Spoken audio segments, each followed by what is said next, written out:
It is 5 o'clock on a Wednesday evening. Thanks for joining us this hour. I'm Tammy Melchuk. And I'm Jim Scott. Good to have you with us here at 5 o'clock. 17 News is your local election headquarters, and it is the day after a landslide loss for Wyoming Congresswoman Liz Cheney. On Tuesday, the daughter of former Vice President Dick Cheney lost her primary race for Wyoming's only House seat to Harriet Hagman, who was backed by former President Donald Trump. The race may have taken place in Wyoming, but the result brings implications for both of our congressmen who represent the people of Kern County. 17's Maddie Gannon is here with more. Maddie? Tammy, Jim, for Bakersfield Congressman Kevin McCarthy, this could be a key step in his quest for the House Speaker's gavel next year. For Hanford Congressman David Valadao, this leaves him in one of the rarest clubs on Capitol Hill.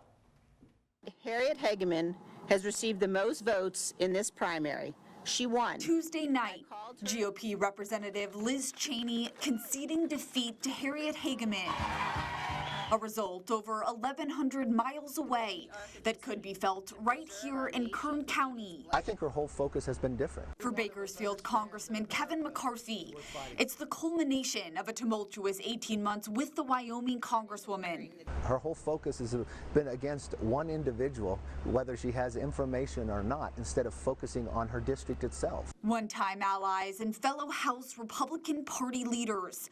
The pair have been at odds over Trump and January 6th, with McCarthy traveling to Wyoming to campaign for Trump-backed Hagman, a move Democratic analyst Neil Sinapa says could help his chances at the speakership next year. I think McCarthy is trying to figure out where he can please the base, and that base is still very heavily that vocal Trump base. Thank you very much, Steve. Cheney specifically calling out McCarthy the morning after her loss. And we need leaders who have reverence for our Constitution, who are faithful to our Constitution, and who are going to do what's required to abide by our oath, no matter whether or not it's politically convenient. Kevin McCarthy certainly does not fit that bill. My bill. Meanwhile, for Hanford Congressman David Valadao, Cheney's loss leaves him as one of only 2 House Republicans who voted to impeach Trump, still with the chance of staying on Capitol Hill. I think when you look at this congressional district that David Valadao is in, it's much different than a lot of these primaries you've seen across the country.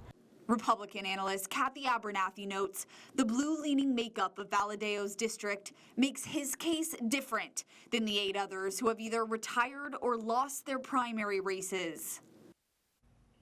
Alaska also held its primary last night using a ranked choice voting method. Former Alaska Governor Sarah Palin will move on to the general election for the state's only House seat, and GOP Senator Lisa Murkowski will face a Trump-backed candidate in the Senate race. As for Cheney, she said on the Today Show this morning she's thinking about running for president.